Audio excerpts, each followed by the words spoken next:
안녕하세요. 자이언트TV 이종화 기자입니다. 네, 쏠쏠하게 계좌를 불려줄 수 있는 ETF 상품을 소개하는 한입 ETF 시간이 돌아왔습니다.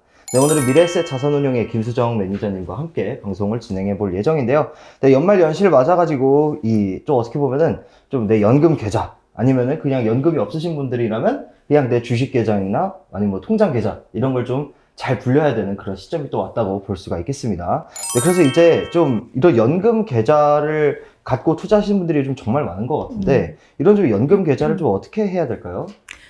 네. 일단 연말이 되면은 저희가 항상 고민하는 게 있습니다. 나 연금 계좌 어떻게 운용을 해야 될까? 내년에 어떻게 운용을 할까? 어떤 상품을 담을까? 유난히 연말 연시가 되면은 리밸런싱을 스스로 하고 싶고, 포트폴리오를 다시 짜야 될 것 같고, 내년 전망에 맞춰가지고 내 계좌를 바꿔야 될 것 같고. 근데 이제 연금 계좌로 투자를 하신 분들이 정말 많아지고 있고, 앞으로도 늘어날 거라고 생각을 하는데, 그러면은 이 계좌에서 어떤 상품을 담아야 될까? 고민을 많이 하실 것 같아요. 근데 당연히 연금 계좌에서 투자할 수 있는 상품이 정말 너무나도 많습니다. 그럼에도 불구하고 연금 계좌가 가지고 있는 특징이 있기 때문에 연금 계좌에 어울리는 상품을 담는 게 장기적으로 좋지 않을까라고 생각을 합니다. 왜냐하면 퇴직연금 계좌 같은 경우에는 안전자산을 무조건 30% 담아야 되고, 그다음에 저희가 보통 연금 계좌에서 투자를 할 때는 단기적인 목적보다는 장기적으로 투자를 해야겠다 생각을 하고 투자를 하시기 때문에 저희가 상품을 고를 때 장기적인 성장성, 그 다음에 안정성, 이 두 가지 조건을 충족하는 상품을 투자해야 되지 않는가라고 생각을 하고 있고, 그렇게 투자를 하실 때 연금 계좌에 어떤 상품을 라인업을 했을 때 내 마음이 조금 더 편하지 않을까라는 생각을 하고 있습니다. 그래서 이 두 가지 조건을 충족하는 상품을 이번 시간에 좀 소개를 해드리려고 나왔고요. 가장 먼저 말씀드릴 상품은 타이거 미국 테크 탑10 채권 혼합 ETF입니다. 일단 첫 번째로 성장성의 대명사인 미국 대표 빅테크 기업들을 한 45% 정도 보유를 하고 있고, 나머지 55% 정도는 채권, 중장기 채권을 투자함으로써 제가 앞에서 연금 계좌에서 투자하실 때 꼭 기억해야 되는 조건 두 가지, 장기적인 성장성, 그 다음에 안정성, 이 두 가지를 모두 충족시키는 상품이라고 볼 수 있을 것 같습니다. 좀 여기서 좀 다른 거는 이제 보통 채권 혼합 상품 같은 경우에는 주식이 3, 채권이 7인 경우들이 있고, 그다음에 4대 6인 경우들이 있는데, 이번에 저희가 상장하는 타이거 미국 테크 탑10 채권 혼합 같은 경우에는 주식 비중이 45%까지 늘어날 수 있기 때문에 나는 성장성이 조금 더 중요하다라고 연금 계좌에서 투자하실 때 그런 생각을 갖고 계신 분들 입장에서는 이런 상품이 성장성과 안정성 모두 다 이제 충족시킬 수 있다라고 이해해 주시면 좋을 것 같습니다. 타이거 미국 테크 탑10 ETF 채권 혼합형이죠. 네네. 네, ETF 경우에는 약간 그렇게 요약을 할 수가 있겠네요. 내가 연금 계좌로 좀 투자를 하고 싶은데 장기적으로 수익을 낼 수 있는 성장성이 있는 분야에 투자를 하고 싶지만 동시에 이게 좀 리스크가 커질 수 있으니까 안정성을 한 스푼 더 하고 싶다. 이런 맞습니다. 경우에 딱 투자하기에 좋은 그런 상품으로 맞아요. 들리는 것 같습니다. 네, 그래서 네. 저희가 퇴직연금 계좌에서 30% 무조건 안전자산에 투자를 해야 되는데, 네. 나는 이런 거 막 고민하고, 막 그렇게 계산하는 거 어렵죠. 너무 귀찮다라고 생각을 하시면, 그냥 이 미국 테크 탑10 채권원화 같은 경우에는 퇴직연금에 100% 투자를 하셔도 상관이 없는 안전성 등급을 가지고 있는 상품이라고 봐주시면 되고요. 그럼에도 불구하고 성장성이 중요하다고 생각하시는 분들이 분명히 계시기 때문에 이 타이거 미국 테크 탑10 채권 혼합에 투자를 하시고, 그 다음에 미국 테크 탑10 ETF에 같이 투자를 하시면 제 퇴직연금 계좌에서 미국 테크 기업들의 비중이 최대 83%까지 늘어날 수 있다라고 기억해 주시면 좋을 것 같습니다. 네, 이게 사실 이렇게 채권을 어느 정도의 비중을 담기 위해서 연구를 하고 고민하고 이런 것도 다 시간이거든요. 그럼요. 근데 네. 여러분도 바쁘시잖아요. 이렇게 바쁜 바쁘시죠. 일상 속에서 그런 투자에 대한 고민을 좀 줄여줄 수 있는 네. 그런 아주 좋은 상품입니다. 역할을 하는 상품인 것 같습니다. 네. 자, 이름 그대로 미국 테크 기업들에 네. 투자를 하는 상품으로 들려요. 자, 그런데 앞으로 펼쳐질 이 미국 테크 기업들, 이들의 성장성이 아직 좀 남아있을까요? 이미 어느 정도 주가가 많이 올라왔고, 네. 사실 코로나 말기에는 미국 빅테크 기업의 시대가 저물고 있다. 뭐 이런 이야기도 나왔었단 말이죠. 앞으로도 여전히 좀 성장성이 있을 것으로 보시나요? 일단 결론부터 말씀을 드리면 미국 빅테크, 미국 테크 탑10 기업들의 성장성은 장기적으로 봤을 때는 전 솔직히 말하기 입 아픈 것 같아요. 네. 네. 이게 코로나가 끝났을 때 얘네들은 이제 끝났을 것이다라고 얘기가 많이 나왔었죠. 네. 이제 이 빅테크 시대는 저물었다. 근데 그럼에도 불구하고 다시 코로나가 끝난 다음에 주가 상승한 기업들을 짜르르 나란히를 세워보면 결국엔 다시 빅테크 기업들이 갔거든요. 기억하시잖아요. 올해 어땠는지. 그렇기 때문에 첫 번째로 이 미국 테크 탑10 기업들이 성장할 것이라고 보는 이유 첫 번째는 AI 산업입니다. 그다음에 두 번째는 제가 좀 역사라기보다는 왜 이 미국 빅테크 기업들이 앞으로도 계속 성장할 것인지에 대한 스토리를 좀 말씀드릴 수 있을 것 같고 첫 번째부터 살펴보면 일단 AI 시장의 성장성은 너무나도 많은 시장 전망가, 너무나도 많은 전문가분들이 많이 얘기를 해주셨기 때문에 제가 이걸 다시 짚는다기보다는 왜 미국 빅테크 기업들이 AI 산업의 수혜를 이렇게 받을까? 지금도 주가에 반영이 되고 있고 앞으로도 주가에 반영이 될 것이라고 보고 있는데 왜라는 질문을 저희가 대답을 제대로 하면은 이게 조금 흔들리더라도 저희가 장기적으로 볼 수 있는 그런 마음이 생기기 때문에 일단 AI 기술, 범용 AI 기술을 적용할 수 있는 소프트웨어 기업들을 보통 미국 빅테크 기업들이고요. 그 다음에 AI 반도체라던가 AI 기술이 이제 개인분들이 페네트레이션 레이트를 높이기 위해서는 아무래도 그런 하드웨어들도 필요합니다. AI 기기라던가 지금은 서버 쪽으로 AI 반도체가 많이 들어가고 있죠. 그래서 이런 하드웨어와 AI 소프트웨어 기업들의 대표 주자가 어디냐? 전 세계적으로 봤을 때 단연 미국 빅테크 기업들이다라고 봐주시는 게 맞는 것 같습니다. 이게 왜 그러냐면 왜 얘네들은 언제나 무슨 트렌드만 나오면은 다 우리가 진짜 열심히 했어요 라고 말하는 것일까 궁금해 하실 수가 있는데 AI 투자를 언제부터 시작했을까요? 미국 테크 기업들이. 글쎄요. 알파고가 나온 게 한 10년 됐으니까 그보다 한 5년 전? 네, 대충 맞습니다. 그 정도 나온 것 대략적으로 같은데. 한 15년 전부터 시작을 했고요. 얘네들이 이제 맞춘 건가요? 네, 맞추셨습니다. 맞추셨습니다. 대략적으로 이제 정확한 시기는 저희도 알 수가 없죠. 그렇죠, 내부적으로 그렇죠. 이제 기업들 내부적으로 알아보기 때문에. 근데 이제 대략적으로 뉴스가 나오기 시작하고 M&A를 시작했던 시점이 한 15년 전, 13년 전 정도 되는데 얘네들이 이제 AI 기업들에 투자를 했는데 망한 애들도 있고 그 다음에 M&A를 시도를 했는데 수익성으로 이어지지 못한 케이스가 훨씬 더 많아요. 그럼에도 불구하고 미국 빅테크 기업들은 M&A를 지속적으로 투자를 했고 2010년부터 이제 그림 보시면 오랫동안 AI 시대를 준비해온 기업들이 바로 미국 빅테크 기업들입니다. 그래서 지금 구글이 20개 넘게 AI 라인업이 있는 거고 저희한테 공개되지 않았지만 우린 AI 라인업 진짜 많아라고 얘기하는 이유인 거고 마이크로소프트가 투자한 오픈 AI도 이제야 빛을 봤지만 정말 오래전부터 그쵸. 준비를 해온 것들이 이제 약간 열매가 여물었다라고 봐주시면 되고요. 그래서 이 오래된 경험과 노하우 이런 부분들이 쌓여있는 그런 투자처를 찾는 것은 어렵습니다. 미국 빅테크 기업들 외에는. 그래서 막대한 자본력을 기반으로 구글의 모든 검색 엔진, 그 다음에 테슬라의 자율주행, 그 다음에 미국 테크 탑10 기업들에 포함되어 있는 어도비도 요즘 이제 국내 투자자분들도 아실 것 같아요. 네. 워낙에 어도비가 스스로가 우리 AI 기업이라고 얘기를 하고 다니는데 파이어플라이라던가 그 다음에 어도비 일러스트레이터에 AI를 더한다던가 그 다음에 메타의 페이스북, 시스코 시스템즈, 그 다음에 엔비디아 이런 기업들 다 알고 계시니까 미국 테크 탑10 기업들이 이런 AI에 투자를 오랫동안 해왔고 지금 벼가 이제 익어서 수확을 하려고 나서려고 하고 있는 상황이라고 봐주시면 될 것 같아요. 그리고 미국 빅테크 기업들이 장기적인 성장성 으로 꼽히는 이유는 높은 성장성을 가지고 있음에도 견조한 실적을 올해 다 달성을 했다. 물론 테슬라는 좀, 좀 어려웠습니다. 시장 예상치를 하려는 실적을 발표하긴 했지만 그 외에 뭐 마이크로소프트, 애플, 구글, 아마존, 뭐 테슬라 제외하고 메타, 브로드콘, 어도비, 시스코 시스템즈 같은 경우에는 올해 굉장히 어려웠잖아요. 시장이 미국과 중국 사이 안 좋고 이제 중동에서는 전쟁이 터지고 그랬음에도 불구하고 시장 대비해서 예상치를 뛰어넘는 실적을 이제 기록했다.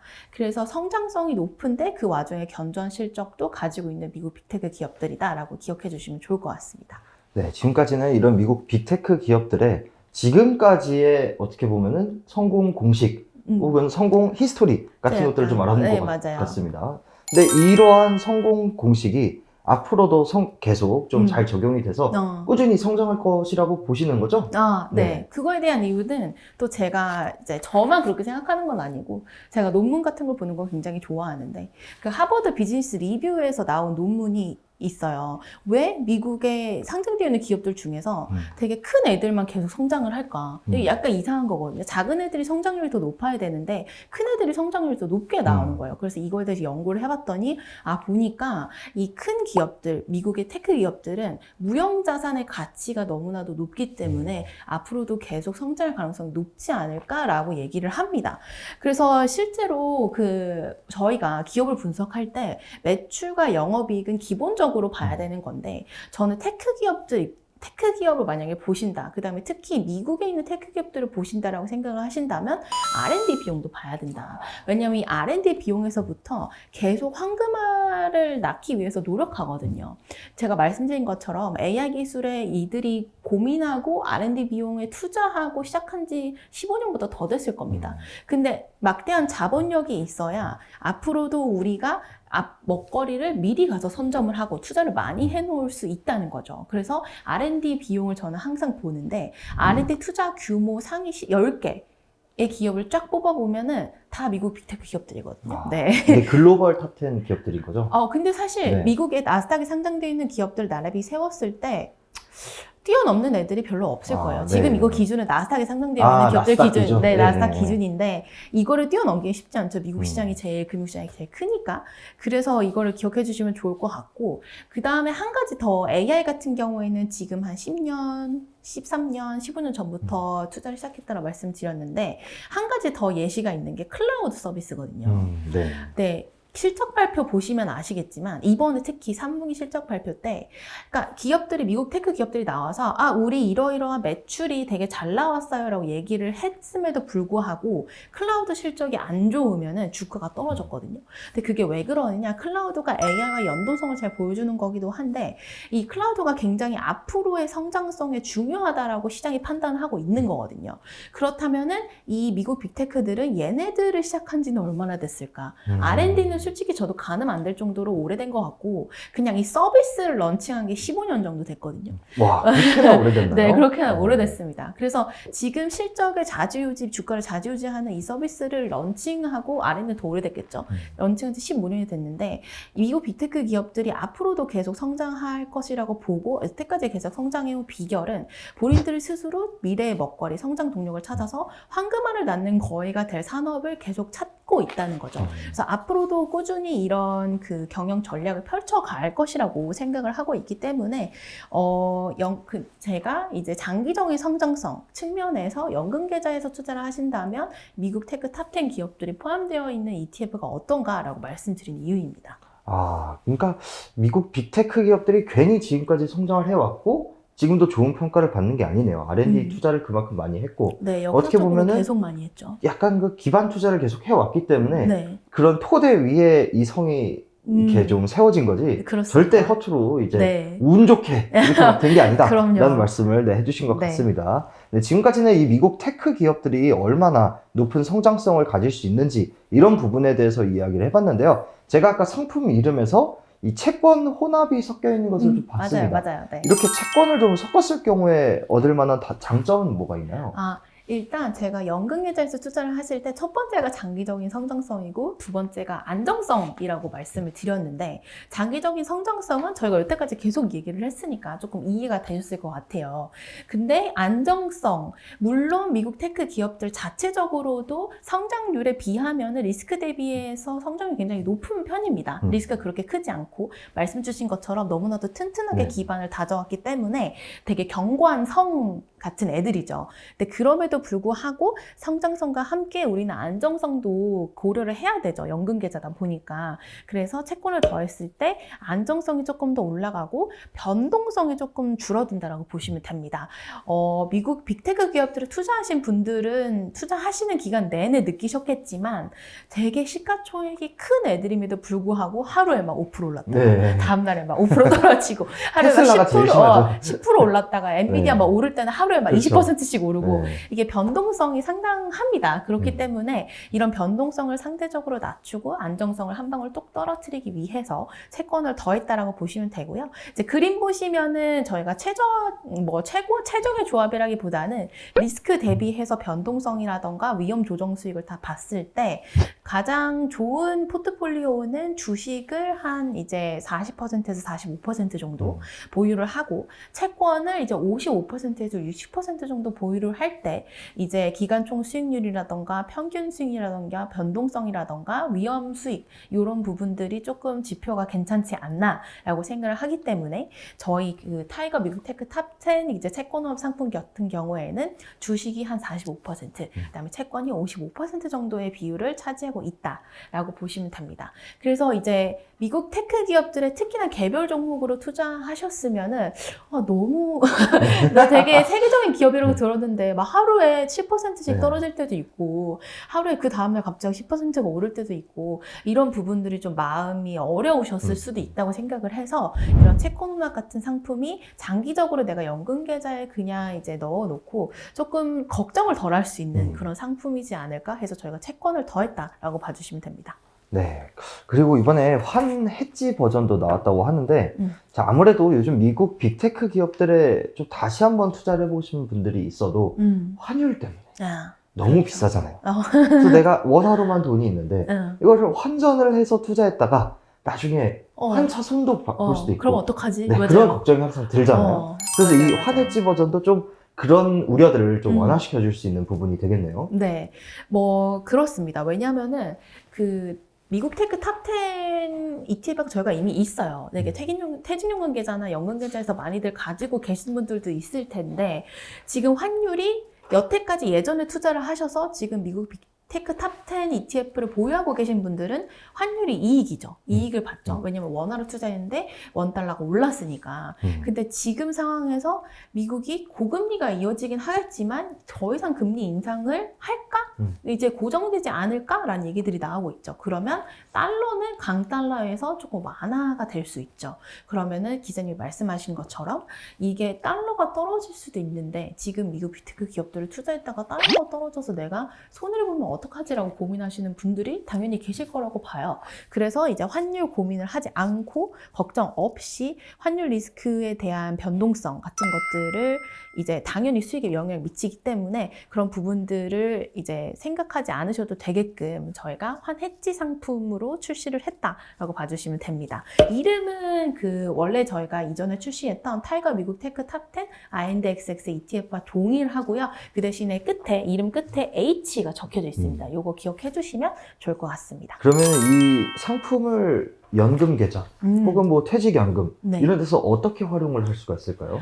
일단 이 환율이라는 게 주식보다 변동성이 더 커요. 환율은 진짜 예상하기 힘든 것 같아요. 예상하기 힘들고 이제 저희 업계에 무슨 얘기가 있냐면 환율은 예측하는 건 거의 신의 경지다라는 얘기가 있을 정도로 환율은 너무나도 다양한 예를 들면 기업의 펀더멘털도 없잖아요. 그렇죠. 그런 것도 없죠. 네, 그런 것도 없기 때문에 환율을 예측하는 건 너무나도 힘든 일이다. 그럼에도 불구하고 이제 국가 간의 금리 차이를 보고서 이제 환율을 보통 예상을 하는데 환율이 오를 때도 있고 떨어질 때도 있을 거라고 생각을 해요. 내년에도 강달러가 완화된다고 하더라도. 그래서 퇴직연금 계좌에서는 이제 거래 수수료가 무료거든요. ETF 매매를 하실 때.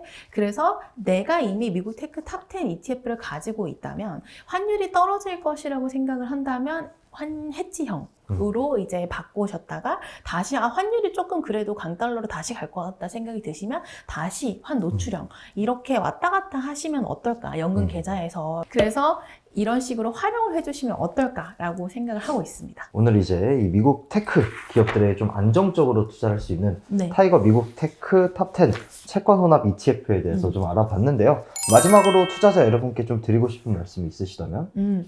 아무래도 연말이다 보니까 내년에 내 계좌 어떻게 운용하지? 라는 고민을 많이 하실 것 같아요. 특히나 이제 연말이 되면 내년에 저희 연말정산 하잖아요. 그럼 이제 세금이란 단어가 12월 달부터 저희 머릿속에 있단 말이에요. 그죠? 네. 그래서 세제 혜택 되는 계좌 없나 찾아보시는 분들도 있을 거고, 세제 혜택을 주는 계좌에 이미 투자하고 계신 분들도 있을 텐데, 이런 고민들을 가지고 계실 때 고려해 보실 수 있는 상품으로 안정성과 이제 성장성을 같이 골고루 가지고 있는 상품으로 저희가 미국 테크 탑10 채권혼합 ETF, 그 다음에 환해지형 ETF를 소개해 드리는 자리였다라고 봐주시면 될 것 같습니다. 아무래도 이 퇴직연금으로 난 좀 미국 기업들 그리고 장기 성장성이 보여질 것으로 생각되는 이 빅테크에 투자하고 싶은데 또 그냥 투자하기엔 좀 위험하고 또 이 여러 가지 조건들을 맞추고 싶다 하시는 분들은 이 타이거 미국 테크 탑10 채권 혼합 ETF 투자를 좀 고려해 보시면 좋을 것 같다는 생각이 드는 시간이었네요. 네, 지금까지 말씀은 김수정 매니저님이셨고요. 저는 진행의 이종화 기자였습니다.